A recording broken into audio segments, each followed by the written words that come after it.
ஒரு இளைஞர் தினமும் ஒரு பாட்டியிடம் ஆரஞ்சு பழங்களை வாங்குவார். பழங்களை எடை போட்டு வாங்கி பணம் கொடுத்த பின் அந்த பழங்களில் இருந்து ஒன்றை எடுத்து பீத்து வாயில் போட்டுவிட்டு, இந்த பழம் மிகவும் புளிப்பாக உள்ளது என்று அந்த பாட்டியிடம் கொடுத்து சாப்பிட சொல்லி புகார் செய்வார். உடனே பாட்டி ஒரு சூளையை வாயில் போட்டுவிட்டு, இல்லையேப்பா, நல்லாதானே இருக்கு என்பார். உடனே அந்த இளைஞர் எதுவும் பேசாமல் மீதி பழங்களை எடுத்துக்கொண்டு செல்வார். இதையெல்லாம் பார்த்து கொண்டிருந்த அவர் மனைவி அவரிடம், ஏங்க, பழங்கள் நல்லா இனிப்பாக தானே இருக்கு, ஏன் தினமும் இப்படி நல்லா இல்லைன்னு சொல்லி டிராமா போடுறீங்க? உடனே அந்த இளைஞர் சிரித்து கொண்டு மனைவியிடம், அந்த பாட்டி நல்ல இனிப்பான பழங்களை தான் விற்கிறாங்க, ஆனாலும் தனக்கென்று ஒரு பழத்தை கூட சாப்பிட்டு இருக்க மாட்டாங்க. நான் இப்படி குறை கூறி கொடுப்பதால் தினம் அவர் காசு இழப்பின்றி ஒரு பழத்தை சாப்பிடுறாங்க என்றார். தினமும் நடக்கும் இந்த நாடகத்தை அருகில் இருந்த காய்கறி வியாபாரி கவனித்து அந்த பாட்டியிடம், அந்த ஆள் தினமும் உன் பழங்களை குறை கூறுகிறான், இருந்தும் நீ ஏன் அவனுக்கு எடை அதிகமாக போட்டு பழங்களை கொடுக்கிறாய்?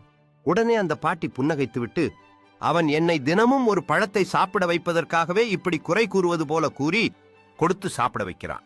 இது எனக்கு தெரியாது என்று நினைக்கிறான். நான் எடை அதிகமாக பழங்களை போடுவதில்லை, மாறாக அவனது அன்பில் எனது தராசு கொஞ்சம் சரிந்து விடுகிறது என்றார் அன்போடு. இப்படிப்பட்ட சின்ன சின்ன அன்பில்தான் ஜீவன் இன்னும் இருக்கு. அன்பை விதையுங்கள், அதையே அறுவடை செய்வீர்.